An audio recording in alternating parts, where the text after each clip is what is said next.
Hi everyone, and welcome back to my channel. Today we'll be talking about virtual interviews. If this is your first time ever watching any of my videos, welcome. My channel is for anyone who's thinking about or currently training in medicine, and I give real life advice based on my own experiences. If this sounds like something you're interested in, make sure to subscribe to my channel now. Let's get to chatting about virtual interviews. Virtual interviews are new for everyone, not just the applicants.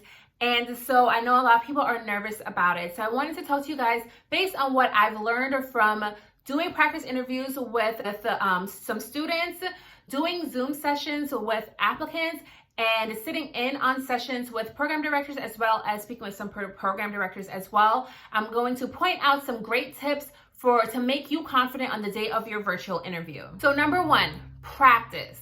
You're going to practice as always, even if this wasn't a virtual session, right? And you are going to go online and get as many questions as you need for your medical school or residency interview and get all the questions that you possibly can find and just go through them. A lot of them will repeat itself and a lot of them will be very similar. So you'll just go through them and practice them. Then you are going to film yourself, and then you'll also practice virtually with friends, family, and mentors. And when you're filming yourself and doing your practice sessions with your with your mentors or family or friends, you're going to pay attention to certain things and have them pay attention to certain things as well. These will include, are you making eye contact? How does your body language come across through camera? Do you look authentic? Do you look confident? And do you look at ease? Are you smiling? Are you pausing before you're answering your question so it looks like you're thinking about the question that you are being asked?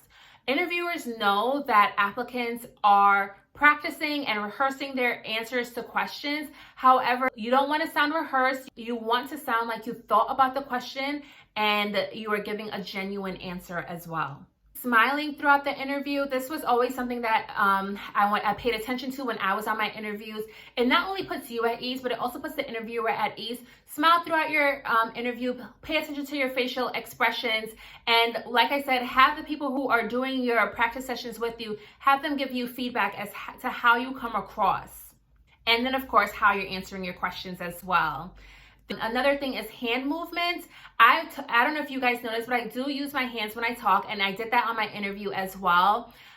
So of course you want to make sure that you're going there at least manicured, because you might end up talking naturally with your hands in the camera and you don't want anything really distracting. And also, I would say, I just was using my hands a lot just now, but even when I'm filming, I try not to include my hands too much because it can be a little bit distracting. So pay attention to that as well. So you also want to pay attention to the lighting. If your room is dark, you can invest in something such as a ring light. It's really, really cheap. I don't want you guys to go out there spending a lot of money on equipment for your interviews, but a ring light is a very cheap investment for dark rooms.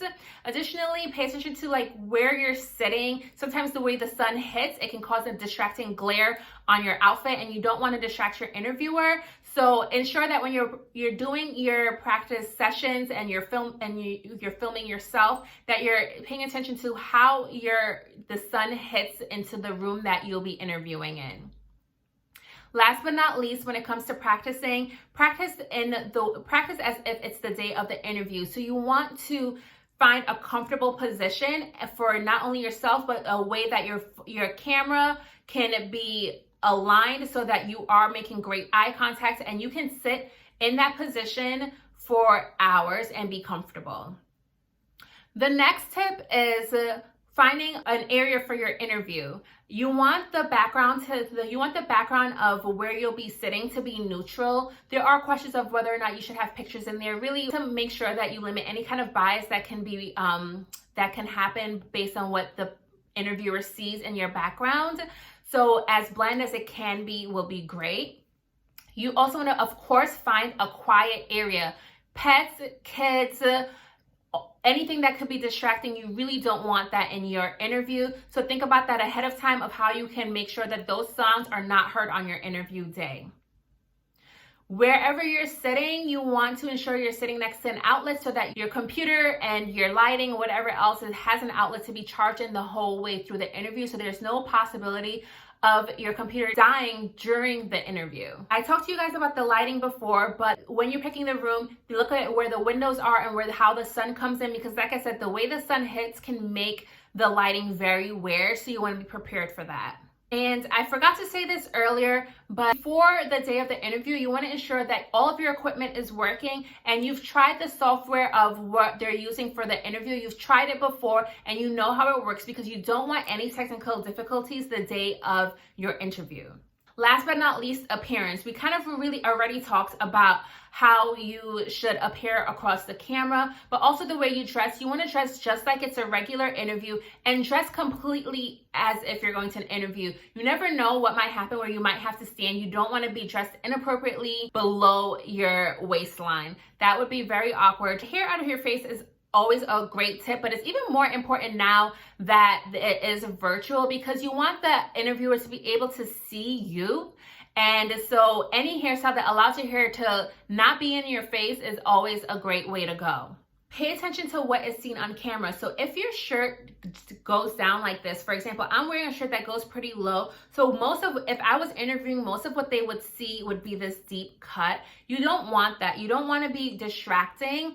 So make sure that you're wearing, like I said, professional, like you would be going to an interview. And you can even do a run through of how you would look dressed in your suit before the day of the interview. The day of the interview, you want to wake up early and set everything up so you're ready to go the day of. You want to decrease any chances of technical difficulties. And other than that, you guys should be good to go. Once the session starts, it would be like any other interview.